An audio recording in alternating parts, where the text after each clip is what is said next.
I'm Rod Serling. You're listening to The Zero Hour. Suspense. I'm the Whistler. Yours truly, Johnny Dollar. Who is it? The Fat Man. Presents The Man Called X. The Mysterious Traveler. Another journey into the realm of the strange and terrifying. I hope you will enjoy the trip, that it will thrill you a little and chill you a little. So settle back, get a good grip on your nerves. Where are we going? You'll find out when we get there.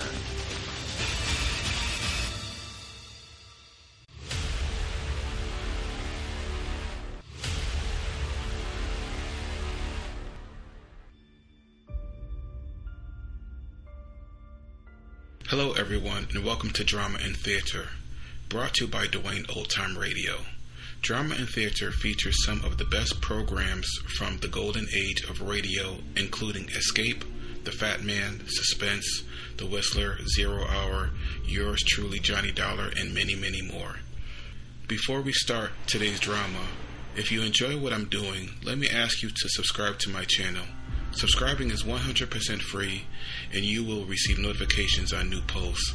Lastly, if you have a moment, write a short 1 or 2 sentence review or give a rating on your preferred podcast service.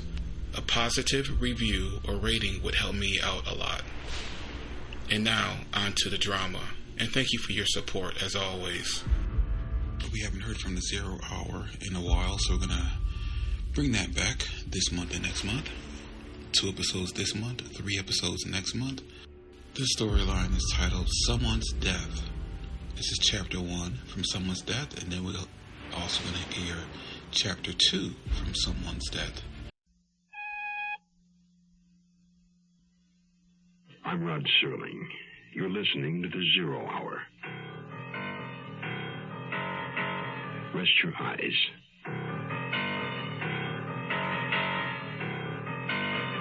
Exercise your imagination.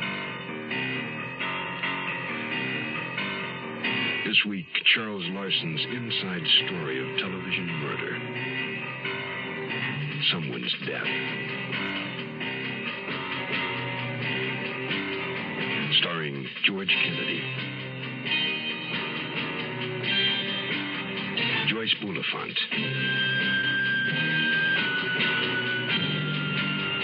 and Robert Reed.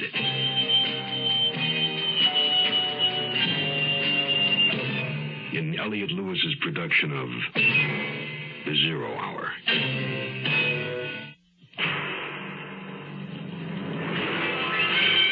The Mutual Broadcasting System presents The Zero Hour.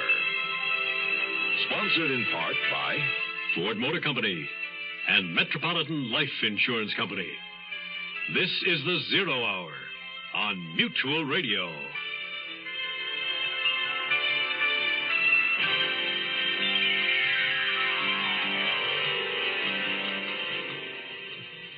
The medium of television has become very much a part of our lives. Good, bad, or indifferent, television exists. When it's bad, one has only to turn it off. Unfortunately, the same cannot be said for murder. Once committed, the act lingers on, as do the consequences. Nils Frederick Blixen produces television programs. Joanna Redfern is his casting director. Dan Gladstone was her boyfriend, an ex-boyfriend who met extinction when shot through the head by an unknown assailant. The police are casting young Joanna as the murderer. Nils Frederick prefers to disagree, and he's screening a large cast of character types to fill the role. Nils Frederick Blixen. He thought he knew it all. Someone's death will continue after this message. Hello, I'm Johnny Cash, and I've been around this great country of ours enough to know how important it is to get as much education as you can while you're young. If you want to start college or vocational school, this may be your chance. The government wants to give you some money if you have financial need. Can you believe that? Well, it's true. Look into a new program called Basic Grants to see if you qualify. Hurry on over to the county agent, post office, or nearest school for more information and an application form. A basic grant won't give you all the money you need to make it through college or vocational training, but it'll help you get on the road. It could be the most important road you'll ever walk in your entire life. And if you don't feel like walking, just write your name and address on the back of a postcard and mail it to Basic Grants, Post Office Box 84, Washington, D.C., 20044. That's Basic Grants, Post Office Box 84, Washington, D.C., 20044. I overslept. Got in my office about 10:30. It was all in the paper. The murder, Joanna working on the series. At least they got my name wrong. They called me R.G. Blixman. The phone had been ringing all morning. My boss, Arthur Todd, among others. My secretary is a real brain. The trade papers, the scandal sheets, she told them all the same thing. I was out. So as not to make her a liar, I left the executive building, passed along a row of darkened projection rooms, climbed some narrow wooden stairs to a frosted glass door marked Research. There I found Old Man Tibbet. He'd been in charge of this department since it opened. When he referred to the big war, he meant number one. Hey. Yeah, Mr. Nils Frederick Blixen in person. How's the new series coming? Walter, I've got a tough job for you. Yeah? I want to know what magazine these words were cut out of. Can you do it? In other words, you're thinking of using this threat letter in the script?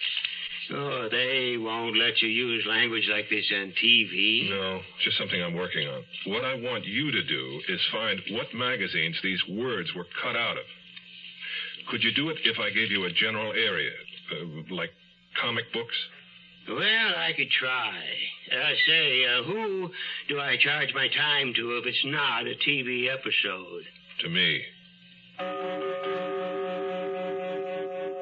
On the way back to my office, I stopped in at the executive washroom, which bears a slight resemblance to the Taj Mahal, and ran into my star, Murph Smith, combing his hair in front of one of the mirrors, a broken-nosed, slope-shouldered man in his late 30s. This murder, Nils Frederick. I called Mr. Todd at 3 this morning and asked him to get rid of the Redfern girl. He promised he would. I always thought she was a little gummed up. Did you? Well, hanging around with all those blacks. By the way, why do I have to be Jewish in this series? I didn't know things like that bothered you, Murph. You want things separate but equal, right? Right. Did Acadia Playhouse work that way, too, when you were there? I met a friend of yours last night, Bobby something. He lives with Rene Orthez. Oh, Bobby. Yes, he went to Acadia. So did Dan Gladstone, and he was murdered. I've got it. We never mention I'm Jewish. I play it Jewish inside. And my secretary, Raquel, we play her blonde. A lot of Mexicans are, You buy that? No. Is that clear enough? No. Oh, come on. I haven't demanded much. You haven't deserved much. You'll play it the way it's written. Is that clear? The way it's written. Come on. It's a gag. You're the producer. What the heck do I know? Okay? When I got to the studio in the morning, the Chavez test was underway. I didn't have to see it. The reports came to my office from those in the know. Cameramen, grips, all the guys on the set who'd seen him come and go. She was sensational, was all they said. Finally, I decided to go down and take a look for myself. When I reached the door of the stage, there was Preston Andrade. We were both stopped from entering by a blinking red light. Hey, pal, how are you? You started working here now? No. Remember you invited us? And what do you know? A friend of mine is in there testing for your series. You know Isabel Chavez? Do I know her? Boom Boom's inside. We all know each other. Then you and Isabel are friends? Oh, for years. Since my wife died in 1960. Isn't Boom Boom jealous? Jealous? She hates her, even though I'm old enough to be Isabel's grandfather. It's like with you and Red. It's just Boom Boom likes to come to her set. Want some coffee from the machine? I could use some. No, thanks. Incidentally, have the police been around questioning you and Boom Boom and the others? I'm not worried. I got an alibi. I was in Tijuana on business. I heard there was some good cashmere down there. I suppose everybody else was home. Well, Bobby and Renee were home. Boom Boom was at a preview. Phil, I'm not sure. About Boom Boom's husband. Fred? No, I think he had a lodge meeting. You know, that kid Phil works too hard. All day at the drugstore, then practices, eats, and falls into bed. Where does he sleep? In my room, back of the flat. Then you'd know if he ever tried to sneak out. I don't think he does, which is more than I can say for our little neighbor. Which little neighbor? Heidi. She sneaks out nights. Do you know that for sure? As sure as I've seen her crawl out her bathroom window. You've seen her? Many times. She has to pass my room. Where does she go? Who knows? But I know what she'd say if I asked her where she was going. What's that? Out.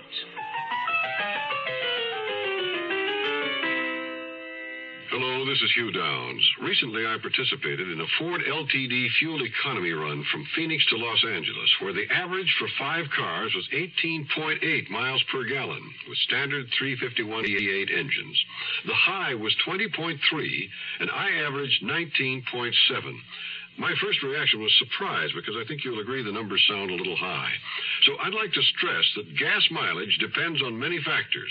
Things like total weight, maintenance, road and driving conditions. And you might not get the same results.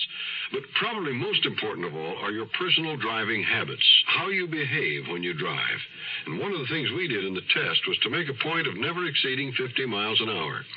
I think all of us who participated would agree that driving reasonably is a very modest price to pay for something else you can get from a Ford LTD. The good feeling of riding in a solid, well-made automobile. The quiet riding Ford. The closer you look, the better we look. We'll return to our story in a moment. In this life, one thing counts. In the bank, large amounts. I'm afraid these don't grow on trees. You got to pick a pocket or two. You got to pick a pocket or two. Hello, my dears. This is Fagin calling, otherwise known as Rob Moody. You got to pick a pocket or two. The music you're hearing is from the score of our show, Oliver.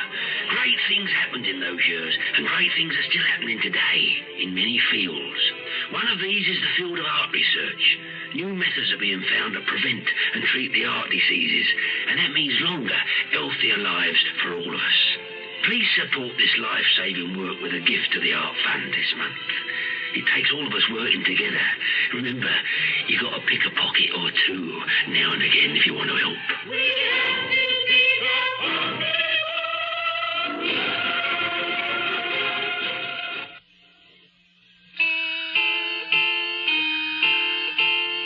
I spent just long enough on stage 16 to verify that Red's actress find, Isabel Chavez, was indeed the new Cara Jurado.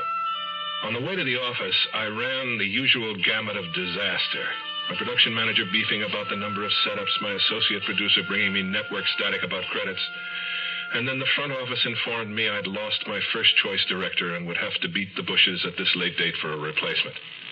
If that wasn't enough, I found my secretary in tears. Oh, Mr. Blixen, I hate to bring my personal problems to the office. It's nothing. I mean, it's something, but it just can't be helped. Let's not talk about it. Let's. Well, it's my father. My mother called this morning from Chicago, and he's 72, and they just found out he's got cancer. I'm sorry, ma'am. Would you like to go there? I just can't waltz off and leave you. Not in the beginning of the season. Maybe later. We'll see. They're going to keep me notified, and if I have to go, I'll go later. Oh, so now I've added another little straw to your back. Let's see. Mr. Schreiber called. He said it was important. Shall I get him back? Yes, please. I'll take it inside.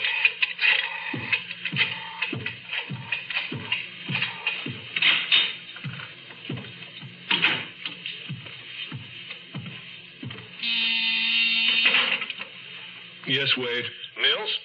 Look, I've had another conversation with my friend at the North Hollywood station. Apparently, Joanna lied to them about something. All he'd say was she told a whopper they'd checked up on it, and she's in big trouble. Now, he expects Sergeant Ames to go to the DA within the next 10 days. If it's about the car, she told you she borrowed Renee's car that night, didn't Yeah, she? she told me that, and I told the police it's not that. They've checked Renee's tires, and they don't match the tracks they found. I didn't know that they'd found any tracks. Oh, yeah, a couple of pretty good ones. Fairly well-worn Firestones. Then what else could it be? Well, unfortunately, she's the only suspect who seems to have had both motive and no real alibi to speak of. What about Gladstone's clientele? Surely Ames knows by now he was a pusher. No, Gladstone was very small potatoes, just starting out.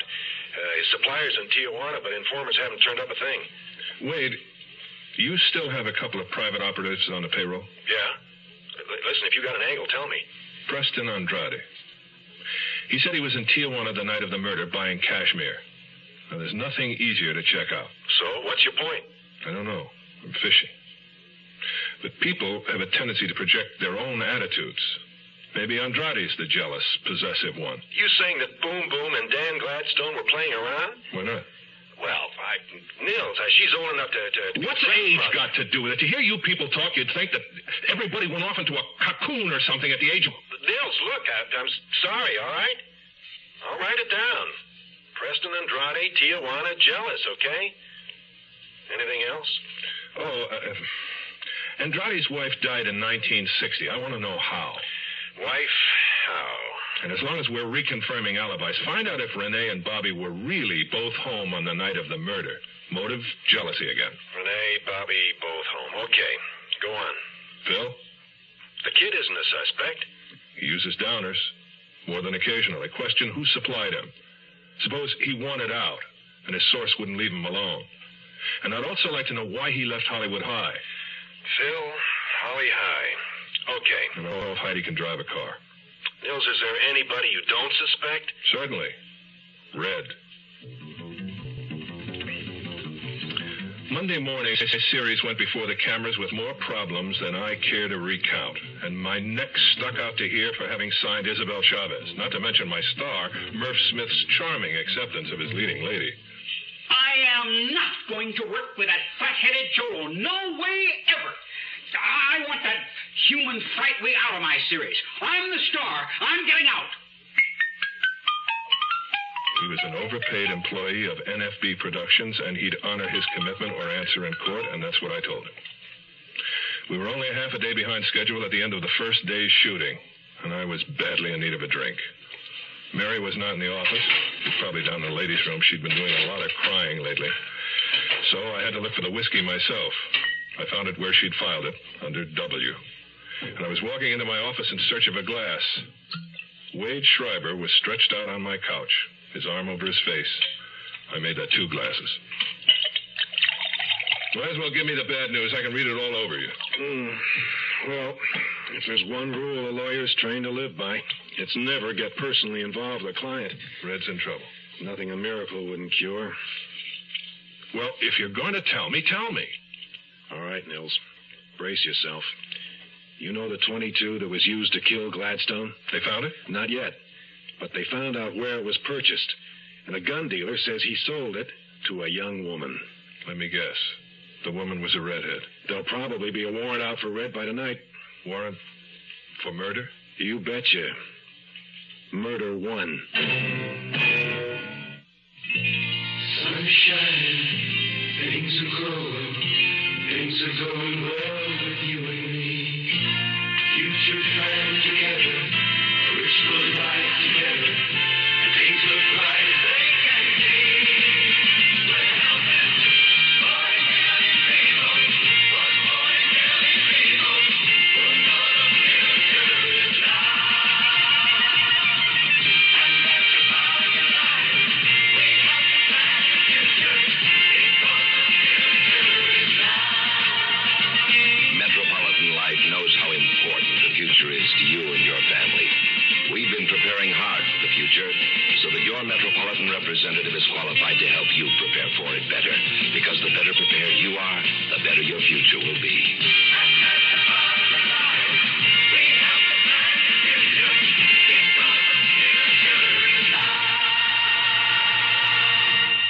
The Zero Hour continues after this.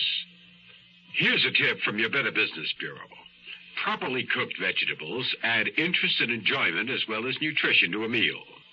Cooking only long enough to make the vegetable tender tends to preserve more flavor and better texture than prolonged cooking. And when you buy vegetables, demand freshness. Check the characteristic signs of freshness, such as bright, lively color and crispness.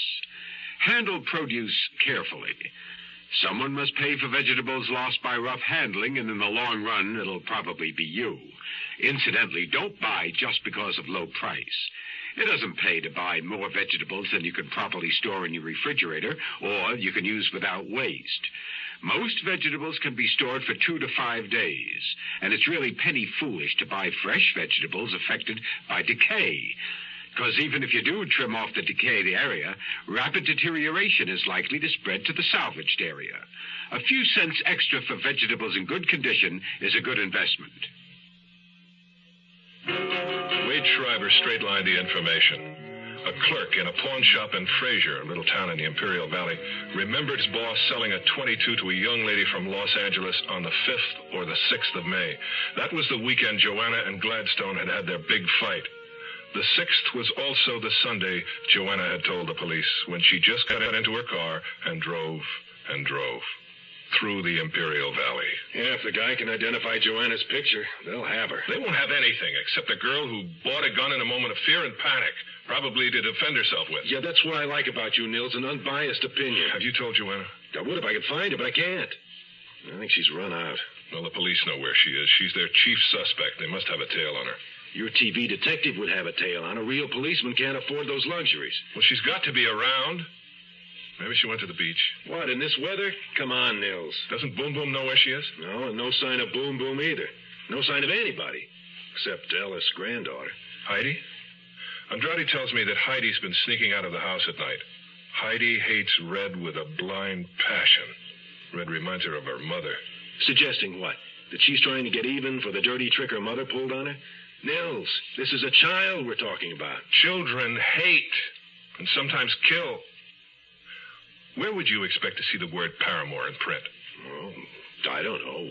Victorian novel? And this word was cut out from a magazine. Cheap ink, semi-pulp stock, some letters in color, some hand-lettered. Who are today's Victorians, today's adolescents? And what do adolescents read? Comic books. There were comic books piled to the ceiling in that garage, but anybody in the fourplex could have gotten to them. And you can't be absolutely positive the words were cut out of those comic books. Well, I'm working on it.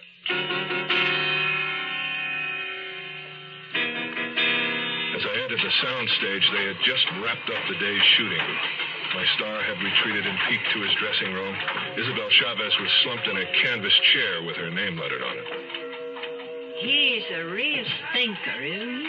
He's a talented child who expected us to cast a starlet he could dominate, not an actress that he'd have to compete with.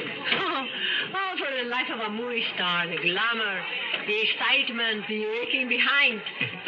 You're doing great. Oh, one thing, Isabel, before you go. Yes? I just heard about a deal on 4 new tires. I can't use them. Wondered if you or maybe Andrade... Not me. I'm in good shape, and Andrade just bought some. Oh, really? When?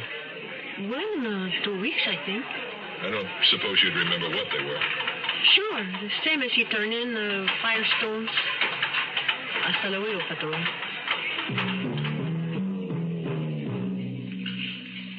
It had begun to rain. Ellis was coming toward me across the lot.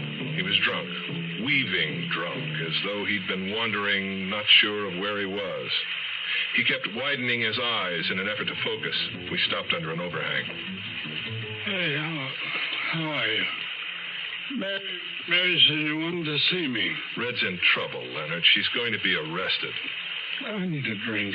You're going to choke eventually on that poison. Oh, what's the difference? Who'd even notice I was gone? Heidi. Come on, Leonard. Let's go back to the office. Heidi doesn't give a tinker's damn about anybody but herself. Her mother, daughter. The bad seed. I know it. The question is, where did her mother get it? Not from my side of the family. Never was a murder on the other side till her. Doesn't matter what your priest thinks, my friend. Suicide is not murder. Who told you about my daughter? Matter of fact, Red did. She tell you she killed herself? She said that Florence and her husband were a double suicide. Yeah. Florence shot her husband in the head after dinner one night and then stuck the gun in her own mouth and pulled the trigger.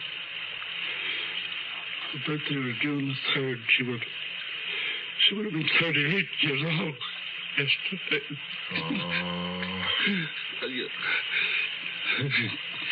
Now you know why the old sot started drinking last night and kept it up and up and up.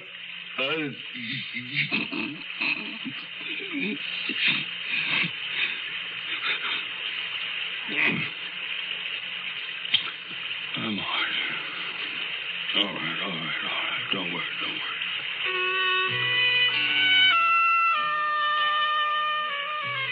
The rain had increased. It fell straight down in steely sheets, roaring onto the pavement. I raced up the slippery steps, on into the building and into my office. Ellis right behind me. Wait, he's just coming in. Mary seemed suddenly flustered. She was on the phone, jiggling it to get her party back. Jack was there, waiting to drive me home. Hi, Mr. Blixton. Hey, can you believe this rain? Jack, Mary, was that Red on the phone? No, it was Heidi for her grandfather, but she's hung up. Leonard, she wants to know if you're coming home. Mary, give me your file key. Come on. The bottle's empty. I threw it out. Mary, I want the key. The bar's closed, Leonard. I went into my office and dialed Red immediately. No answer. I put the phone back in its cradle, vaguely conscious of the conversation from my outer office. Mary was on the phone talking to Heidi, something about whether or not Ellis would be coming home for dinner. Heidi, your grandfather says you go ahead, fix yourself a TV dinner, and then he'll eat when he gets there.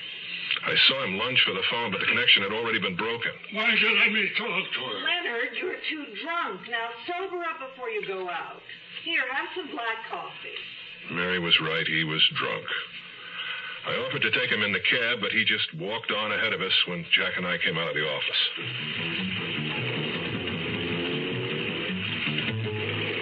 I told Jack to take me to Red's apartment. The only thing I could hope for was that I'd find her there. I wasn't in the mood for conversation. Hey, I made one up for her. A haiku for Miss Redfern. You want to hear it? Listen to this. Snowman on the hill, melting in the springtime sun. That's me when you smile. That's nice, Jack. Nice? You kidding? It's lousy. No, not at all. Not lousy at all. I know exactly what you mean. Exactly. And I did. Exactly. Snowman on the hill, melting in the springtime sun. That's me when you smile. There was no smile when we got to Red's place. There were police cars, flares, and barricades. More units? Any units in the area to 16,000 to Longford. A cop in the street was waving for us to drive on. I told Jack to go back to the corner and wait for me. Then I changed my mind when I realized that all of the excitement was at Ellis' apartment. There was no way to make out a voucher in the downpour, so I dug out a $5 bill, paid Jack, and sent him away. Sergeant Ames? Oh, Blixen. Where's Miss Redfern? In custody. She's been booked for this murder, too. This murder? In 2 minutes, I had the story. Detectives Ames and Griswold had been second and third to see the body. Red was first. They found her standing over it. Heidi Ellis was dead, murdered, and Heidi's blood was all over Red's hands.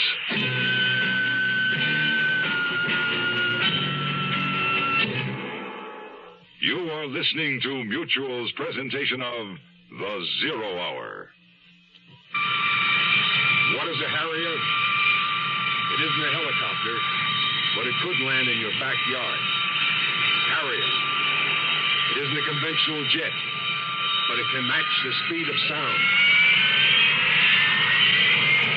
Harrier. It's a revolution in aviation, and the Marines are looking for good men to fly it. Harrier, Phantom, Skyhawk, Cobra, Marine Corps. If you're a college man thinking thinking of aviation, think Marine Corps and talk to the Marine officer who visits your school. The program is PLC Air, and there's no campus training. A few good men can even get free civilian flying lessons while they're still in college. The Marines are looking for a few good men who want to fly the Harrier, Huey, Intruder, Bronco, in the Marine Corps. This is William Conrad. If you're planning a trip abroad this year, you'll be returning to the United States through customs. You'll be asked to declare, either orally or in writing, everything you've acquired abroad and have in your possession at the time. Your baggage and belongings will be examined, and during thorough examinations for illegal narcotics, you may experience a slight delay. In order to clear customs more quickly, it's a good idea to keep all sales slips and have them handy when you make your declaration. Also, do your best to pack the articles you've acquired abroad in the same suitcase. Know before you go about customs rules and regulations. For free information, contact the U.S. Treasury Department's Bureau of Customs District Office nearest you and ask for customs hints for returning U.S. residents. You'll find the Customs Office listed in your phone book under U.S. Government.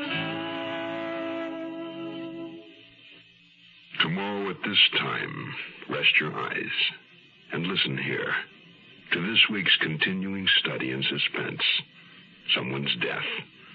I'm Rod Serling, and this is The Zero Hour. Today's episode brought to you in part by Ford Motor Company and Metropolitan Life Insurance Company. This is The Zero Hour on Mutual Radio.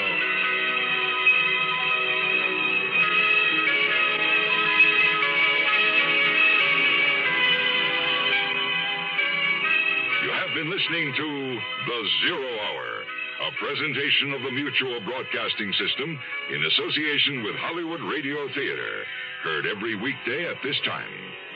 Rod Serling is your host. Zero Hour is produced and directed by Elliott Lewis. The Hollywood Radio Theater theme was played by Ferranti and Teicher and is now available on United Artists Records and Tapes. Hugh Douglas speaking. This is the Mutual Radio Network.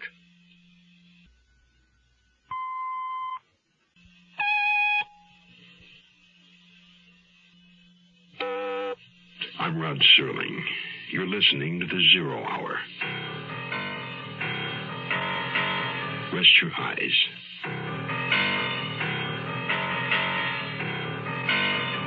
Exercise your imagination. This week, Charles Larson's inside story of television murder. Someone's death.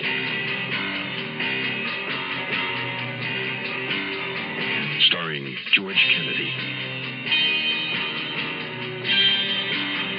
Joyce Bulifant,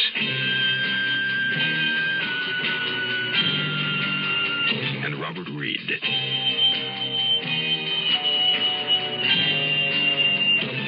In Elliott Lewis's production of The Zero Hour.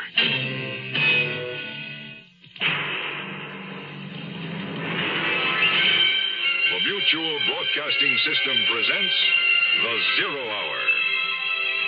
Sponsored in part by the makers of V8 Juice, the makers of Wrigley Chewing Gum and Beechnut Chewing Tobacco. This is The Zero Hour on Mutual Radio.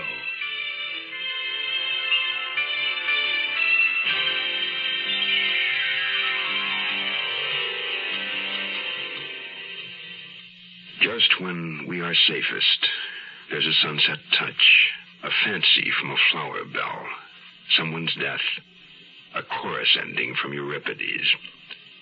Robert Browning on Men and Women. For television producer Nils Frederick Blixen, Someone's Death was prologue to a show unwritten. He cast himself in the hero's role. His youthful casting director, Joanna Redfern, his leading lady. But somebody is not following the script. A second Someone's Death has been written in. Nor is Joanna Redfern playing her part as she should.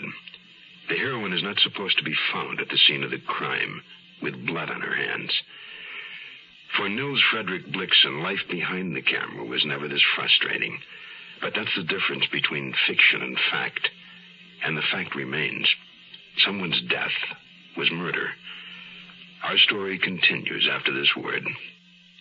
I was in South Korea with the Peace Corps. We were the first rural health program in Korea.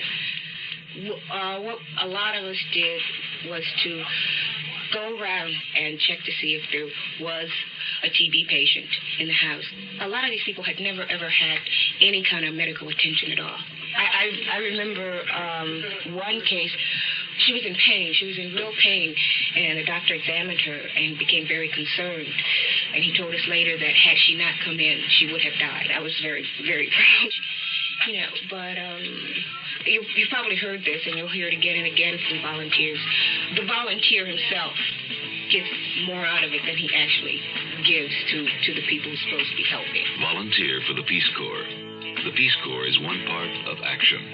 Action is doing something. There is something you can do.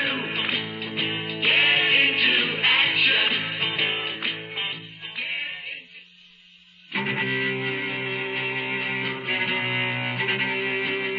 One would have thought, seeing Heidi, that she'd fallen asleep over her book. She'd been struck twice in the face by a sharp instrument with a long blade, probably an axe. The murderer may have been splashed, probably had been. An examination would show traces of blood in the trap under the kitchen sink where he or she had washed. No one in the fourplex had heard a sound. The murder weapon was nowhere to be seen. I stood in the doorway and watched a police car drive red away, the face in the window blurred by rain. Sergeant Ames, I want Miss Redfern's attorney notified. He has been. Did you know the child that was killed? Child. Tragic child. My God. Her grandfather get home? No, he didn't. When did this happen?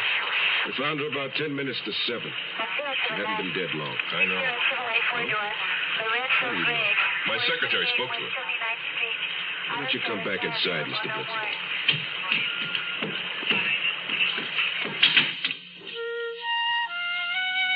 In Red's apartment, Detective Ames took a statement from a pale, perspiring Rene Ortiz, who protested he knew nothing. He'd come home with a severe headache, he'd taken 3 aspirins, and he'd been awakened by the police at 7. I believe you have a roommate, Mr. Ortiz, Mr. Leeds. Oui. Bobby Leeds, oui. Where is Mr. Leeds now? I am sorry. I cannot tell you. He is no longer living at my place. We had a little disagreement. Where does he work? No. Bobby does not work. He is a lily of the field. Occasionally, he acts. You might say he is a mimic, a female impressionist. Okay. Thank you, Mr. Ortiz. You may go. Oh, and send up the boy, Phil Waters, will you? Oui.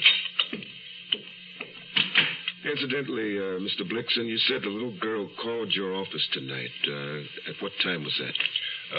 About 6:30, I should guess. I had looked at my watch at 6:25, and my secretary said Heidi had called a little before that, and then she phoned back about 6:30. And you spoke to the child at that time? My secretary spoke to her. Your secretary's name and address, Mr. Blitzen? Miss Mary McGrath, 400 Willow Way, and that's in Glendale. Uh-huh. Would Miss McGrath be familiar with the little girl's voice? Absolutely. They'd spoken to each other many times. On the telephone, On and off the telephone. There's no way she could be fooled, not even by a professional mimic like a female impersonator? Well, my secretary certainly didn't say anything. It was Heidi's voice as far as she was concerned. And that's all I can go on. May I ask one question? Certainly. Do you have the murder weapon? Nope. Then why have you arrested Miss Redfern? Well, Miss Redfern stated she arrived home at approximately 6:45. She said she noticed the Ellis door open slightly, called to Heidi, got no answer, and walked in. Now, we came along a few minutes later, heard someone cry out. Miss Redfern was standing over the body with blood on her hands. Schreiber picked me up the next morning to go see Red where they were holding her at the Sybil Brand Facility for Women. Well, in my opinion, Nils, they would have been better to concentrate on tying her to the Gladstone murder. Now they have to show a connection between Gladstone and Heidi, and I don't think they're going to be able to do that. Is that your good news for the day? Well, it's a try. What are you dragging your heels about? Get her off the Gladstone murder. She bought a gun. Well, let him do a ballistics test on it. Nils Frederick, I'm afraid there's a bit of a hitch there. What do you mean?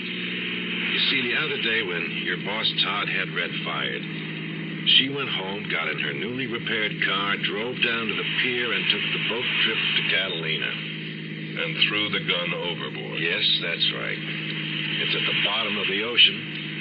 Nobody will ever find it.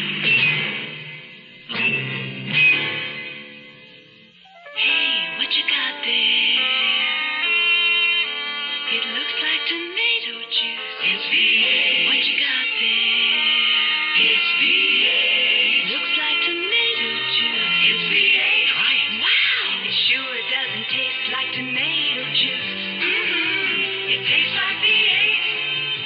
A great natural blend of 8 garden vegetables. V8 cocktail vegetable juice. V8. Carry it with you. Bring your swimmers come. The big fresh flavor. Bring your swimmers come. Carry it with you. Bring your swimmers come. The big fresh flavor. Bring your swimmers. Carry the big fresh flavor. Wherever you go, whatever you do. It's the fine spearmint flavor. The great biggie taste. Delicious to swim. Swimmers come.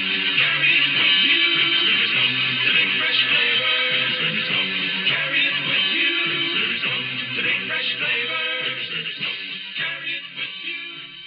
We'll return to our story in a moment. Absolutely. Lovely dress. Oh, thank you. Thank you. Really? Good old Harry. What a host. When Harry throws a party, nobody goes thirsty. Here, let me freshen up that drink. Good old Harry is such a great host.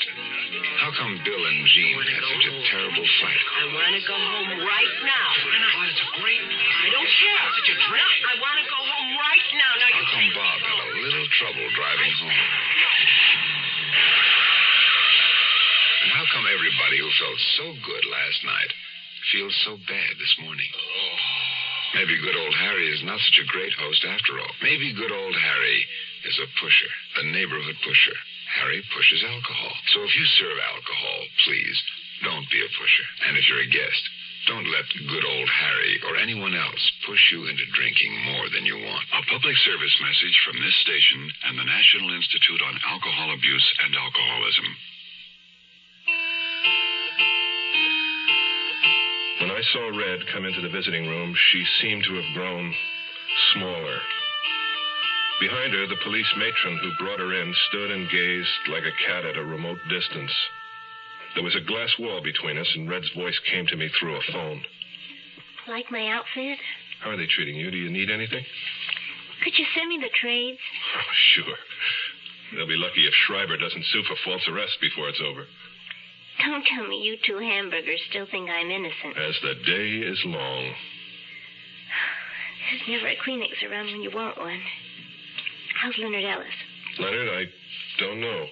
The police tell me he's been hospitalized. They found him in some bar. Told him about Heidi, and he began to get severe chest pains. The poor guy. All right, I'll check into it. Red, did you notice anything out of the ordinary before you went into Ellis' apartment last night? Just the door was open. Was that usual? Well, it was never open. They were all burglar freaks. They hear 'em every night.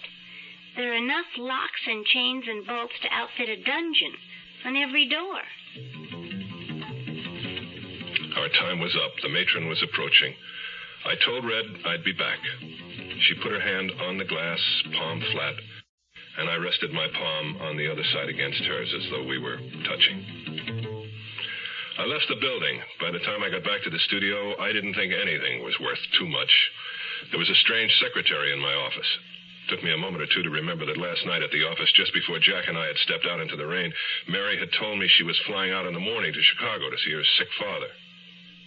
I smiled at the new secretary. She had the heat turned up and her coat over her shoulders, but none of it seemed to warm her in the least. I picked up all my messages from her desk, including one from Tibetan Research.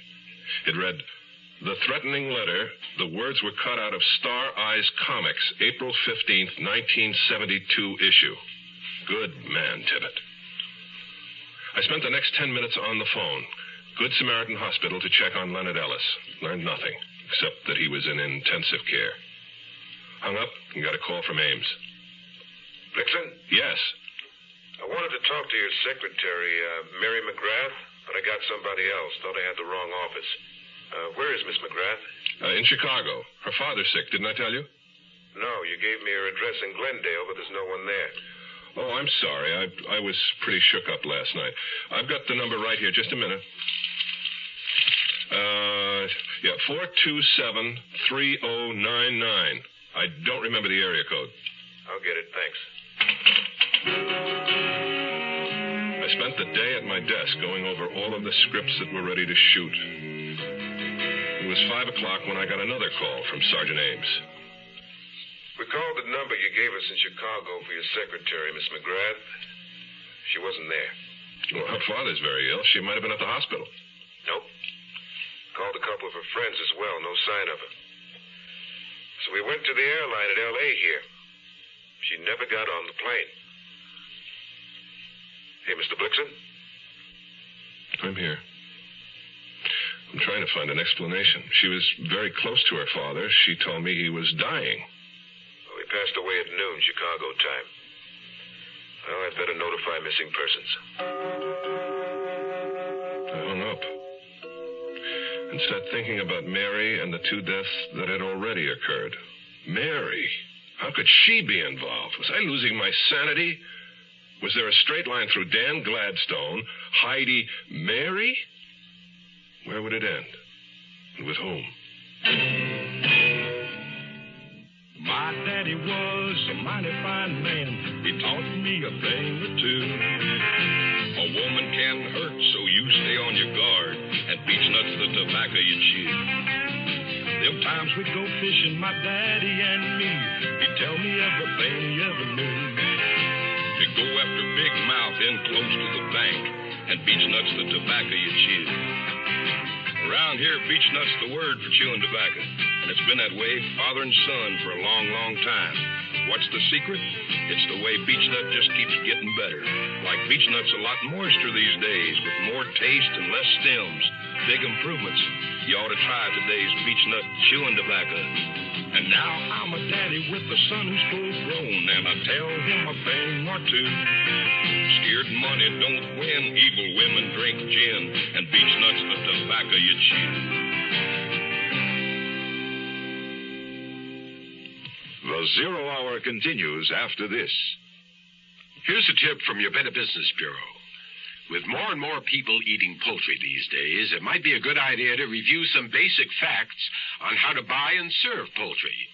First of all, remember to look for the grade shield. The highest quality is U.S. grade A. Grade A birds are fully fleshed, meaty, and attractive in appearance. But when you bring it home, remember that all poultry is perishable.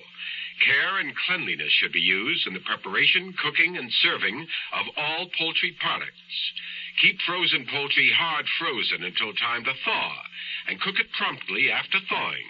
Use fresh chilled poultry within 1 to 2 days. Completely cook poultry at one time. Never partially cook, then store, and finish cooking at a later date. Leftover cooked poultry, broth, stuffing, and gravy should be separated, covered, and refrigerated. Then you'd better use it within 1 or 2 days. A consumer tip from your Better Business Bureau.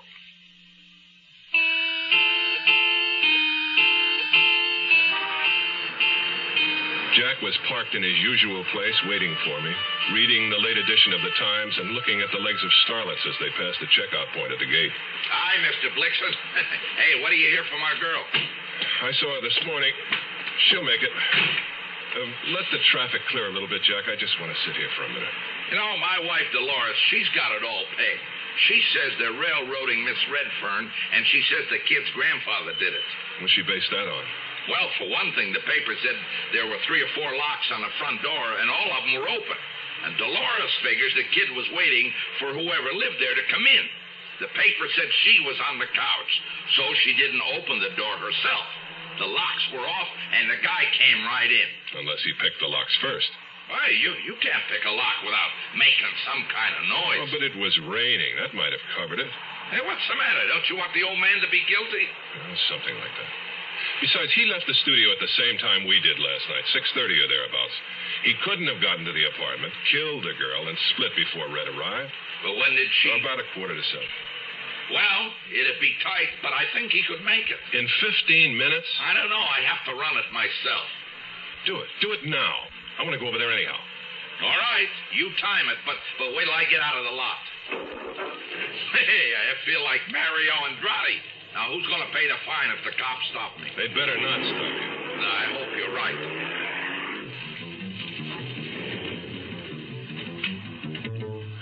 We crossed Santa Monica, turned right onto a congested alley, left a narrow street, and east again toward Vine. There were no automatic signals on Jack's route. At the boulevard stops, he paused and nosed at once into honking traffic. 12 minutes and 20 seconds later, we pulled to a stop in front of the fourplex. Okay, how about that? You're a professional driver, and you barely made it. Ellis was drunk. The streets were wet. No, I can't buy it. It's out of reason, all out of reason. Leonard Ellis was the only one in the whole house who couldn't have done it. Except, of course, Miss Redfern, maybe? Yeah, that's true. You better not wait, Jack. I want to pick up something from the garage, and I've no idea how long I'll be. I'll see you tomorrow. Yeah, right. On the walk, Boom Boom, wearing shapeless coveralls and a pith helmet, was using a small hand hoe to replant one of the rain-shattered rose bushes. Ah, dear Frederick. You see, Sherry, it is foolish to try to raise anything beautiful in this violent city. I loathe that little girl that I did, but she was part of the house, part of the fun. And now she's gone. Joanna's in jail. Poor Leonard is in the hospital. Bobby's left. Nothing is the same. Bobby's left? Do you know where he's gone? He called. Want to know about the funeral. He's living with another boy in La Cañada. I want to ask you a favor. I understand Heidi kept a number of magazines, comic books, in the garage. Oh, too many. I was going to call the trash man. Well, before you do, I'd like to go through them, if I may. Bon chance then, chérie. As I walked along the root-buckle driveway, I could hear Phil practicing. He was home. I paused under the ground floor window to listen. It's not bad, huh? It was Boom Boom's husband, Fred, pushing through the screened back door, coming down the warp steps with a glass of wine in each hand. He looked curiously clownish in wide, baggy pants, a gray undershirt, and loose carpet slippers. And that's how I pegged him, a quiet clown. Compliments of the house, Mr. Blixen. Thank you, Mr. Hayworth. I didn't want either of you to go to any trouble. It's Fred, and you're a guest. And guests are no trouble to Boom Boom. They're the breath of life. Drink it. She makes it. That's very good. Boom Boom says you want to look through the comic books in the garage, huh? Come on, I'll help you. The garage was ramshackle and unfinished, built for the thinner, taller cars of the 20s. It wasn't true that the comic books were piled to the roof, but there must have literally been thousands. Stacked along both side walls and the rear, some loose, some tied in uneven bundles, some torn and old, some recent. Which one you looking for? Star Eyes, April 15th, 1972. Star Eyes. We tackled it from opposite sides, restacking as we went. Halfway through the first pile, I thought I heard footsteps outside. It sounded like someone paused outside the garage near the heavy raised door, perhaps to watch and listen. Fred, engrossed in the search, hadn't noticed. I swallowed the last of the wine, and I drifted toward the entrance. I looked casually down the drive and into the rear yard and along the porch. There was no one there. And the guitar practicing had ceased. I'm up to March. April 1st, 8th, April 15th. Here it is. Good. Let me see it. Fred, you see these holes in the pages? Now, I say that Heidi cut the words out of this magazine for the threatening letter she sent to Red. But the writer threatened to kill Dan Gladstone. I know Heidi was a weirdo, but she wouldn't have killed nobody. She could drive. She could have been out of the house that night. Mr. Blixen, if you tell the police all this, you know what they're going to think? No, what? Well, if Red figured out that Heidi killed her great love, and if she came out here and found the magazine and put two and two together like you just did, couldn't the police say that was enough motive for her to kill Heidi? Fred Hayworth wasn't a clown. I was. There was no answer I could give him. I just walked away. At 4:30 in the morning, I gave up the idea of sleep, and I stepped onto my balcony to wait for sunrise. At 8:30, I was in Walter Tibbetts' office in research, seated at the chrome desk under the cobwebs, comparing my mutilated copy of Star Eyes with the whole one that he had. So, what do you expect to accomplish with this thing now that I, run it down for you? I'm not sure. I was playing detective.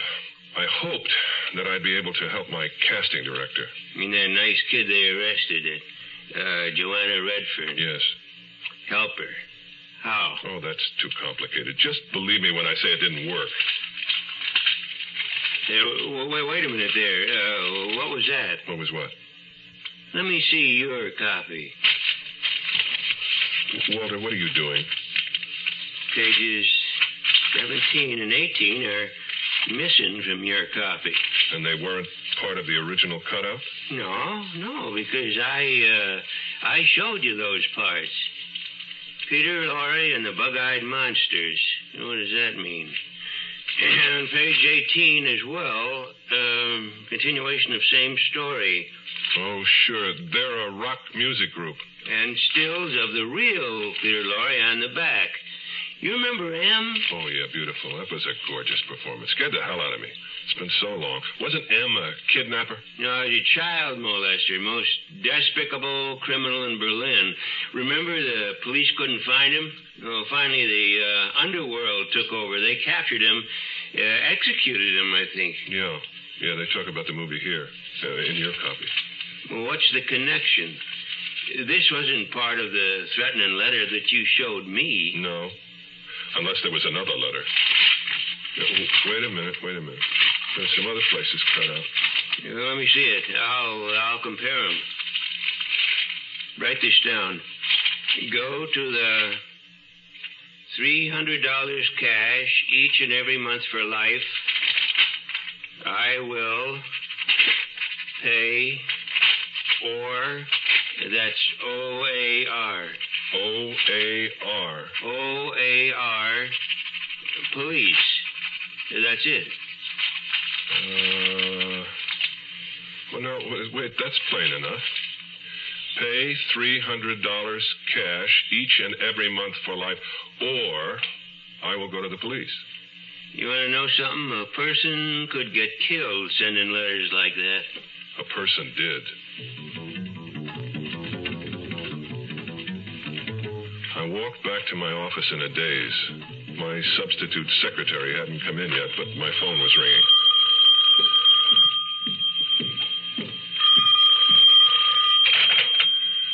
Blixen here. Ames, I called your apartment. You left early. What is it, Sergeant? We found your secretary, Mary McGrath. The bullet, fired at close range, had entered her left eye near the nose, shattered the back of the skull, and spent itself inches short of the kitchen drain board. The brackish odor of death permeated the small house from end to end. According to the deputy coroner, she had been dead for approximately 40 hours. You are listening to Mutual's presentation of The Zero Hour.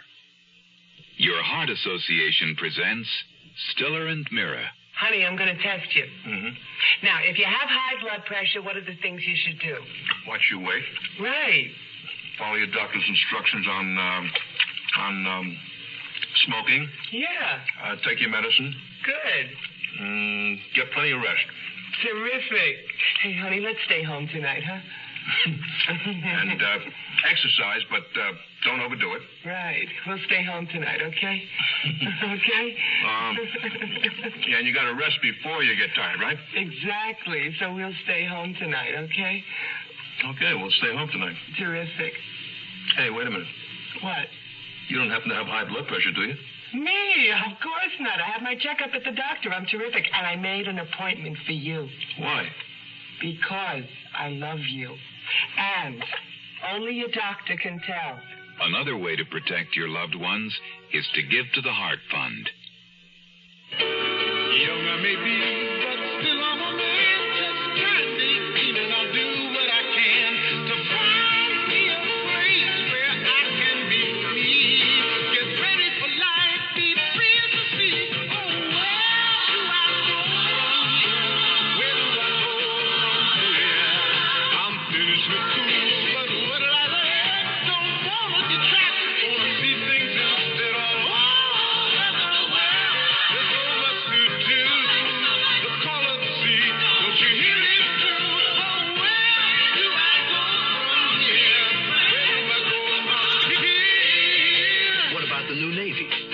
your chance at success. Learn an exciting job and see the world. Call toll-free 800-841-8000 or see your Navy recruiter. Be someone special in the new Navy.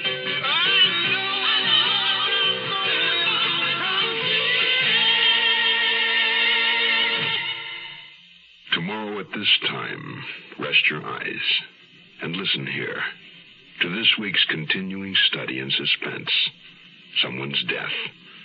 I'm Rod Serling, and this is The Zero Hour. Today's episode brought to you in part by V8 Chews, Wrigley Chewing Gum, and Beats Nut Chewing Tobacco. This is The Zero Hour on Mutual Radio.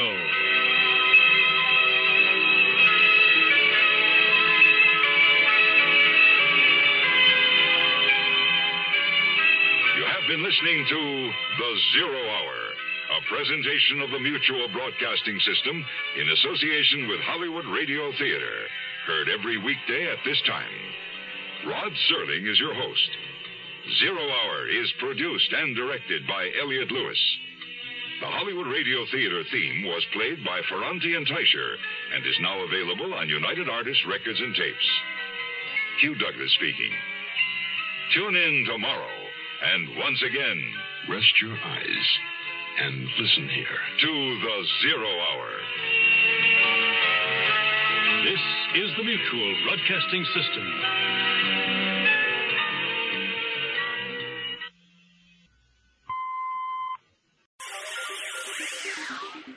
Thank you for listening to and showing your support for my podcast. If you would like to receive notifications of when new episodes are posted, please subscribe to my channel. Subscriptions are 100% free, and they really help me get an idea of how I'm doing. Well, hope you enjoyed, and until next time, stay safe, wish you well, and as always, peace.